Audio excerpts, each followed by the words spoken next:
تله روانی مادر ایثارگر و پدر سرکوبگر. روزی چند بار به همکار، دوست یا حتی یک غریبه در خیابان میگوییم خاک زیر پای شمام، نوکرتم یا قربانت بروم. خب احتمالاً آنقدر زیاد که دیگر اصلاً به معنایشان فکر نمی کنیم. ما ایرانی‌ها معمولاً این عبارت‌ها را می‌گذاریم به حساب آن فرهنگ غنی و تعارفات شیرینمان. یک جور نشان دادن احترام عمیق. اما اگر الان به شما، بله شمایی که دارید روانکاوی عمیق را میشنوید، بگویم که همین چند کلمه ساده راستش دارند یک تله وحشتناک روانی را برملا می‌کنند، چه واکنشی نشان می‌دهید؟ فکر کنم خیلی ها تعجب کنند. آره واقعاً. تله‌ای که نه تنها ما را به عنوان یک فرد از رسیدن به بلوغ و استقلال باز می‌دارد، بلکه کلاً تمدن و جامعه ما را در یک بنبست تاریخی فلج کرده. ببین اتفاقاً وقتی به لایه‌های زیرین این تعارفات نگاه می‌کنیم می‌بینیم ماجرا اصلاً فقط یک بازی زبانی نیست.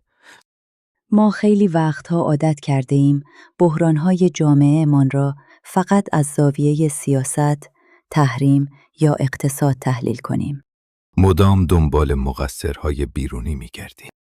درسته، اما در روانکاوی عمیق امروز ما قرار است به فضایی بسیار تاریک‌تر و پنهان‌تر سفر کنیم. یعنی روان تک تک خود ما. جایی که مفاهیمی مثل عشق، فداکاری، اتوریته و قانون به شکلی عجیب با هم گره خوردند. و یک بحران روانی پیچیده را خلق کردند.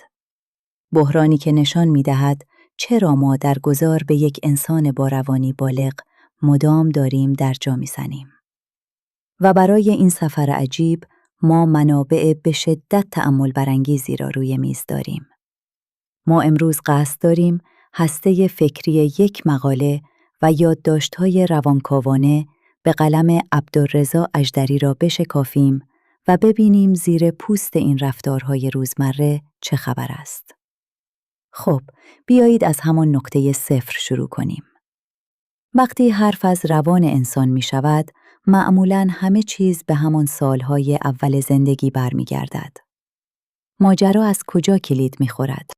نقطه شروع، خب، همان رابطه است که همه ما با آن به این دنیا وصل می شویم. یعنی رابطه با مادر. ببینید، در روانشناسی و الگوی رشد غربی یک مفهوم بسیار کلیدی وجود دارد به اسم مادر به قدر کافی خوب. آهان، این یعنی چه دقیقاً؟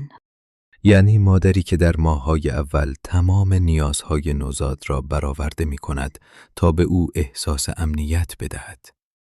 اما هرچه کودک بزرگتر می‌شود، این مادر آگاهانه و به تدریج یک بستر امن می‌سازد برای فرایندی که به آن می‌گوییم جدایی و تفرد. یعنی عمدن اجازه می‌دهد کودک کمی ناکامی را تجربه کند. همینطور است. مادر اجازه می‌دهد بین خودش و کودک یک فاصله و مرز روانی بیفتد. این فاصله حیاتی است. چرا؟ چون در همین فضای خالی است که کودک می‌تواند یک من مستقل پیدا کند، همان ایگو. او می‌فهمد که من یک موجودم و مادرم یک موجود دیگر است. اما چیزی که ما در فرهنگ خودمان داریم و مدام در شعرها و فیلمهایمان ستایشش می‌کنیم، اصلاً این الگو نیست. ما ایده مادر ایثارگر را داریم. دقیقاً مادری که انگار قرار نیست هیچ وقت از فرزندش جدا بشود. و اینجا درست همان نقطه است که اولین گره کور شکل می‌گیرد. در الگوی مادر ایثارگر ما دیگر با دو فرد مجزا که با هم رابطه دارند روبرو نیستیم، بلکه با یک پدیده روانی مواجهیم به اسم همزیستی. همان سیمبیوت، یک واحد کاملاً ذوب شده. مادر از روی محبت بی حد و مرز با ایثار مطلق و با برآوردن بی‌وقفه تمام نیازهای کودک عملاً اجازه نمی‌دهد هیچ شکافی بین خودش و فرزندش ایجاد بشود. خب، نتیجهش چه می شود؟ نتیجه این می شود که آن مرزهای هویتی که برای ساخته شدن یک من مستقل ضروری هستند، اصلاً فرصت شکل‌گیری پیدا نمی کنند.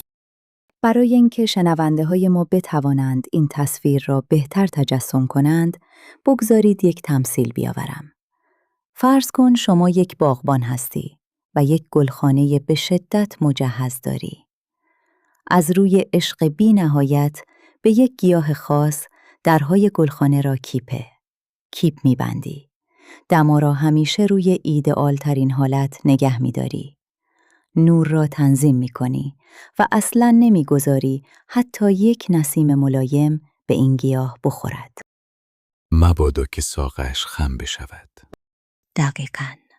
خب، چه اتفاقی می‌افتد؟ این گیاه خیلی سریع رشد می‌کند، قد می‌کشد.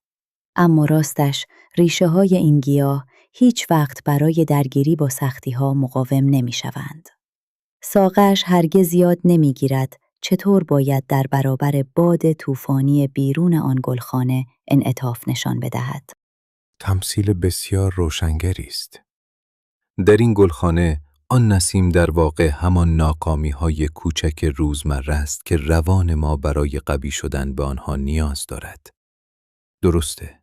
وقتی مادر ایثارگر جلوی هر نسیمی را می‌گیرد، این عشق مطلق در کمال تعجب تبدیل می‌شود به بزرگترین مانع در مسیر شکل‌گیری همان من مستقل.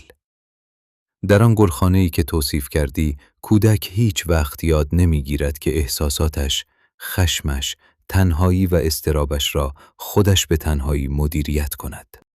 یعنی همیشه منتظر است یکی از بیرون بیاید و حالش را خوب کند. آره، او یاد می‌گیرد که برای کنترل جهان درونش همیشه به یک منبع بیرونی وابسته باشد. به زبان ساده‌تر، این آدم برای تأیید بودن خودش مدام نیازمند نگاه و تأیید یک دیگری باقی می‌ماند. او خودش را امتداد آن دیگری می‌داند، نه یک موجودیت مجزا که بتواند روی پای خودش بایستد. اضطراب جدایی در این افراد به قدری بالاست که حتی در بزرگسالی برای گرفتن یک تصمیم ساده نیاز به تأیید عاطفی دیگران دارند. خب حالا این گیاه گلخانه‌ای ما که هیچ مرز مشخصی برای دفاع از خودش ندارد، بالاخره یک روزی مجبور است پایش را از آن فضای امن بیرون بگذارد. دیگر او باید وارد اجتماع بشود، با واقعیت سخت جهان و از همه مهمتر با قانون مواجه بشود. بده، قانونی که در روانکاوی نمادش همان اقتدار پدرانه است. و فکر می کنم اینجاست که ماجرا از یک داستان عاشقانه افراطی یک دفعه تبدیل می شود به یک فیلم ترسناک. راستش را بخواهی، گذر از این مرحله همان چیزی است که در روانکاوی فروید به آن میگویند عبور از بحران اودیپ. ببین، برای اینکه یک فرد بتواند به استقلال برسد و وارد جهان اجتماعی و قانون مدار بشود، باید با اتوریته و اقتدار پدر روبرو بشود. که پدر اینجا نماد قانون است. دقیقاً.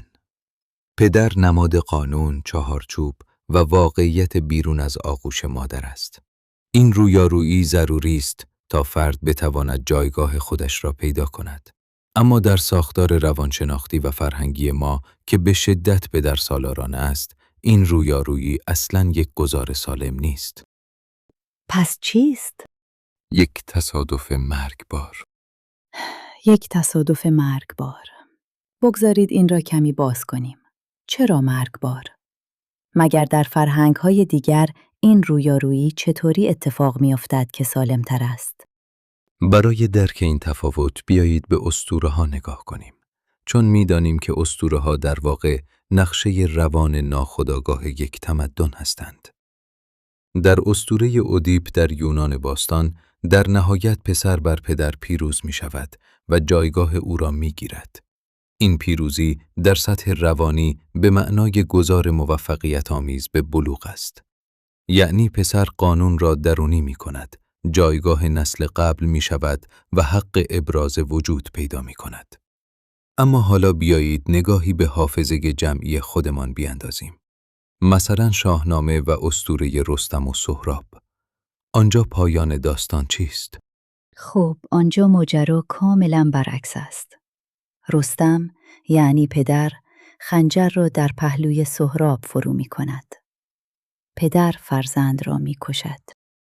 دقیقاً یک پیروزی قاطع، خونین و کاملاً تراژیک برای اقتدار پدر. و این تفاوت تمام داستان روان ماست. در ساختار ما، اقتدار پدر یک اقتدار راهنما و گذرانی است، بلکه یک قدرت خرد کننده، جاودانه و مطلق است. پیامی که به ناخودآگاه فرد مخابره می شود این است: رقابت با پدر، چالش با اتوریته و تلاش برای گرفتن جایگاه او مساوی است با مرگ و نابودی. وای! در روانکاوی این یک تهدید وجودی محسوب می شود. یعنی فرد احساس می کند هر گونه تلاش برای ابراز وجود، استقلال یا داشتن یک صدای مستقل مساوی است با له شدن زیر چرخ دنده‌های این اعمال قدرت مطلق. بگذار یک مثال بزنم. پسری را تصور کن که می‌خواهد رانندگی یاد بگیرد. یک مربی رانندگی سالم که می‌تواند همان نقش پدر راهنما را داشته باشد، کنار شما می‌نشیند، قوانین را یادت می‌دهد، مراقب است تصادف نکنی، اما هدف نهاییش این است که یک روزی پیاده بشود تا شما بتوانی مستقل رانندگی کنی. یک مربی واقعی. درسته. اما در این مدلی که داریم دربارش حرف میزنیم، مربی ما یک رفتار کاملا متفاوت دارد. او اصلا نمیگذارد شما به فرمان دست بزنی. یکو فرمان را از دستت میکشد، سرت فریاد میزند و میگوید اگر دست به این فرمان بزنی قطعاً تصادف میکنی و میمیری. تو همیشه باید شاگرد بمانی. دقیقاً. خب شنونده عزیز، تصور کن تو هم آن فرزندی هستی که در آن گلخانه بزرگ شدی. هیچ من مستقلی نداری و حالا با این دیوار بتونی برخورد میکنی. واکنش روانی به این تصادف چیست؟ واکنشی جز خرد شدن در برابر این فشار وجود ندارد. این رویارویی به جای اینکه به رشد فرد کمک کند، درون او را پر می کند از احساس گناه عمیق و ترس فلج کننده. و ناتوانی در ساختن هویت. دقیقاً. در حالت طبیعی، کودک باید قانون پدر را درونی کند تا بتواند در اجتماع روی پای خودش بایستد. اما وقتی این اقتدار تا این حد سرکوبگر است، فرد نمیتواند آن را هضم کند. از مسیر طبیعی رشد خارج می شود و در یک حالت کودکی ابدی گیر می کند. اما این فشارها بالاخره باید یک جایی رسوب کنند. ما از بیرون سیدی می‌خوریم، اما جای کبودی آن روی روانمان باقی می‌ماند. فکر می‌کنم اینجاست که ما به یکی از ملتهب‌ترین قسمت‌های بحثمان می‌رسیم، اینکه چطور این اجبارهای بیرونی در درون سر ما یک صدا می‌سازند و قطب نمای اخلاقی ما را شکل می‌دهند. آره. اینجا ما وارد بحث بسیار مهمی می شویم که فروید به آن می گوید فراخود. همان سوپر ایگو. همان وجدان خودمان دیگر. بله، خیلی ها به آن می گویند وجدان. فراخود نماینده درونی شده قوانین و ارزش‌های جامعه و والدین در روان ماست. اما نکته کلیدی روانکاوی ما اینجاست.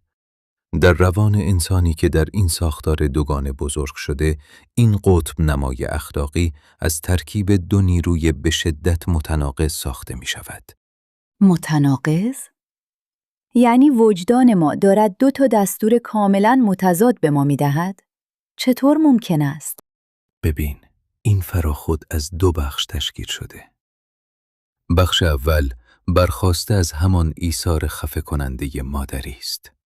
این نیرو مدام مثل یک سایه در ذهن فرد زمزمه می کند که تو باید خودت را کامل فدا کنی. تو تا ابد مدیون این عشق مطلقی و هر تلاشی برای استقلال یک خیانت نابخشودنی است. و بخش دوم؟ از آن طرف بخش دوم برگرفته از قانون تنبیهگر پدران است که با صدای بلند فریاد می‌زند: از حدت فراتر نرو. تو هیچ کاره‌ای، حق نداری ابراز وجود کنی. حاصل برخورد این دو نیرو خلق چیزی است که به آن میگوییم یک فراخود زخم خورده، یک وجدان بیمار. صبر کن، یک لحظه من باید اینجا نقش وکیل مدافع شیطان را بازی کنم. شنونده های ما ممکن است الان با خودشان بگویند: خب مگر داشتن یک وجدان سختگیر چیز بدی است؟ سوال خوبیه.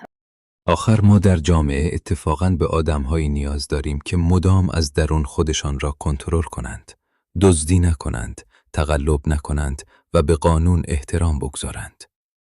آیا این فراخود سختگیر در نهایت باعث نمی شود ما شهروندان بهتری بشویم؟ ببینید، باید تفاوت یک وجدان سالم را با این فراخود زخم خورده مشخص کنیم. بگذار یک تصویر بسازم. یک وجدان سالم شبیه یک سیستم GPS در ماشین شماست. وقتی داری اشتباه می روی، هشدار می دهد و کمک می کند مسیر درست را پیدا کنی. اما این فراخود زخم خورده شبیه یک GPS خراب و ویرانگر است که هر سمتی می روی آژیر می کشد و می گوید: داری می افتی توی دره. عجب تشبیهی. این اصلاً راهنمای اخلاقی نیست. این یک شکنجهگر درونی است که فرد را بین دو قطب متضاد فلج می کند. فرد هر بار که می‌خواهد قدمی برای استقلال بردارد، مثلاً می‌خواهد شغلش را عوض کند، با یک احساس گناه فلج کننده مواجه می‌شود، چون حس می‌کند به صدای مادر خیانت کرده. و هر تلاشی برای موفقیت هم با صدای پدر سرکوب می شود. دقیقاً. هر جاه طلبی بلافاصله با ترس از نابودی سرکوب می‌شود. چه زندان وحشتناکی! پس این آدم در یک اتاق تاریک درونی گیر افتاده که درهایش قفل است. نمی تواند با جسارت برود جلو و نمی تواند همان جایی که هست بماند. او همیشه حس می کند یک چیزی کم است. همیشه از خود شرمسار است. خب، روان ما بالاخره برای زنده ماندن زیر این فشار باید یک راه فراری پیدا کند. وقتی فرد نمیتواند سالم مستقل بشود، در دنیای بیرون چطور رفتار می کند؟ خب، روان انسان استاد پیدا کردن استراتژی‌های بقاست، حتی اگر بیمارگونه باشند. وقتی مسیر بلوغ مسدود می شود، فرد برای اینکه له نشود، به یکی از دو مسیر جایگزین پناه می برد. مسیرهایی که روانکاوانی مثل کوپر آنها را توضیح دادند. مسیر اول چیزی است که به آن می گویند طغیان روان آزادانه. طغیان روان آزادانه یعنی همان شورش‌های بی هدف؟ دقیقاً همینه. در این مسیر فرد برای اینکه به خودش ثابت کند زنده است، وارد یک جنگ ابدی با تمام نمادهای اتوریته در جامعه می شود. معلم، رئیس، پلیس. اما نکته غم‌انگیز اینجاست که این مبارزه سازنده نیست. فرد فقط می خواهد لجبازی کند و اتوریته را تحقیر کند. یعنی اصلاً دنبال اصلاح نیست. نه، فرض کن در یک اداره کارمندی سر یک قانون خیلی ساده با مدیرش وارد یک جنگ فرسایشی می شود. او تمام انرژیش را صرف این جنگ می کند تا فقط به آن نماینده قدرت لگد بزند. این آدم هنوز در نقش پسری گیر کرده که دارد بی‌وقفه با پدرش می جنگد. پس این یک جور استقلال تقلبی و ویرانگر است. خب، مسیر دوم چیست؟ برای آنهایی که توان جنگیدن ندارند، چه اتفاقی می‌افتد؟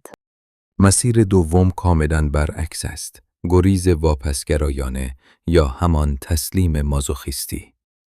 اینجا فرد از هر گونه ابراز وجود به طور کامل دست می کشد، چون ترس از آن اقتدار و احساس گناه برایش غیر قابل تحمل است. او ترجیح می دهد شکست را بپذیرد و به یک موضع منفعلانه پناه ببرد و تلاش می کند با کوچک کردن خودش در پناه اتوریته یک حاشیه امن بسازد. این بازگشت به همان آغوش مادرانه است. الان یک لامپ در ذهن من روشن شد. ما دوباره برگشتیم به همان جمله‌های اول بحثمان. من غلام شمام، خاک پای شمام. پس وقتی ما در برابر یک مدیر یا فرد قدرتمند این طور تا کمر خم می‌شویم، این اصلاً نشانه ادب نیست. نه، به هیچ وجه. بگذار دوباره یک تصویر بسازم. در مستندهای حیات وحش دیده‌ای بعضی از حیوانات کوچک وقتی جلوی یک درنده قرار می‌گیرند چه کار می‌کنند؟ خودشان را روی زمین می‌اندازند، شکمشان را بالا می‌گیرند و کاملاً خودشان را به مردن می‌زنند. دقیقاً همان رفتار. این کار را می‌کنند تا درنده خیالش راحت بشود که این تهدیدی نیست و ولش کند. پس این خاک پای شما گفتنها در واقع همان به مردن زدن روانی است. یک استراتژی بقاست. این دقیق ترین تشبیهی بود که میشد گفت. این جست های انقیادآمیز تلاشی ناامیدانه است برای آرام کردن یک قدرت بیرونی خطرناک. وقتی فرد میگوید من در برابر شما هیچم، دارد مرزهای هویت خودش را داوطلبانه منحل می کند تا در تن دیگری قدرتمندتر هضم بشود. ترجیح می دهد هیچ باشد اما زنده بماند. چقدر تکان دهنده است. خب، ما تا اینجا داشتیم درباره روان یک فرد صحبت می کردیم. درباره کودکیش و آن فراخود و GPS خراب درون سرش. اما خب، جامعه چیزی نیست جز مجموعه ای از همین افراد. حالا بیا دوربین را ببریم بالاتر. وقتی میلیون‌ها نفر با چنین ساختار روانی شکننده و ترسیده‌ای داشته باشیم، چه اتفاقی در سطح کلان اجتماع و سیاست می‌افتد؟ وقتی دوربین را میبریم بالاتر، میبینیم که این تراژدی فردی چطور به یک بحران مزمن تمدنی تبدیل میشود. افرادی که در روان خودشان دارای آن من تفکیک نیافته هستند، در جامعه نمی‌توانند با هم روابط افقی و برابر بسازند. چون اصلاً استقلال هویتی ندارند که بفهمند صاحب حقند. درسته؟ دقیقاً. پس آنها ناخودآگاه دنبال بازتولید همان دینامیک آشنای خانوادگی می‌گردند در اجتماع. این افراد مدام به دنبال چهره‌های ایدئالی هستند که بتواند همزمان دو نقش را برایشان بازی کند. هم نقش آن مادر ایثارگر که وعده امنیت می‌دهد و هم نقش آن پدر قدرتمند که جهان را نظم می‌بخشد. و این یعنی نهادهای مدنی و قانون هیچ وقت شکل نمی‌گیرند. بله، جای قانون را روابط مبتنی بر سرسپردگی محض می‌گیرد. یا از آن طرف می‌افتیم و شاهد طغیان‌های کور می‌شویم که فقط برای نابودی پدر فرضی شکل می‌گیرند. یعنی ما داریم همان نمایش تلخ خانوادگی را روی صحنه بزرگتر در تاریخمان اجرا می‌کنیم. و می‌رسیم به تراژیک‌ترین پارادوکس این بررسی. پارادوکسی که فهمیدنش واقعاً سخت است. آن عشق مادری که نماد اوج زیبایی فرهنگ ماست، ناخواسته می شود بزرگترین همدست سرکوبگرترین ساختارهای اقتدارگرا. عجب! چطور ممکن است؟ مادر که فقط می‌خواست از بچهش در آن گلخانه محافظت کند. نیت او محافظت بود، اما مکانیزم این عشق فرد را از درون خلع اصلاح کرد. وقتی مادر با ایثار مطلق اجازه نمی دهد مرزهای هویتی شکل بگیرد، عملاً فرد را برای پذیرش اتوریته‌های سرکوبگر در بزرگسالی آماده می کند. انسانی که یاد نگرفته روی پای خودش بایستد، برای پیدا کردن امنیت حاضر است به هر اقتداری تن بدهد. خب، عجب سفر سنگینی بود. بیا یک قدم بیاییم عقب و جمع‌بندی کنیم. بحران جامعه ما خیلی ریشه‌ای تر از سیاست است. این بحران ریشه در اقتصاد روانی ما دارد. در تعارض بین پیدا کردن امنیت در آغوش مادرانه و وحشت فلج کننده از اعمال قدرت پدرانه. دو نیرویی که در ما یک فراخود زخم خورده ساختند. همان GPS خرابی که باعث می شود یا الکی طغیان کنیم یا شکممان را بالا بگیریم و بگوییم خاک پای شماییم. دقیقاً همینطوره. دوست دارم الان شمایی که داری صدای ما را میشنوی یک نگاهی به تعاملات روزمره‌ات بیندازی. کجاها در محیط کار یا خانواده داری باج عاطفی میدهی فقط برای اینکه طرد نشوی؟ کجاها بی‌دلیل در حال طغیان بی‌هدفی؟ از خودت بپرس، آیا این صدای یک من بالغ است یا بازتاب همان فراخود زخم خورده؟ من می‌خواهم این روانکاوی را با یک سؤال باز تمام کنم. ما می‌دانیم که جامعه ایران دست کم در دهه‌های اخیر تغییر کرده.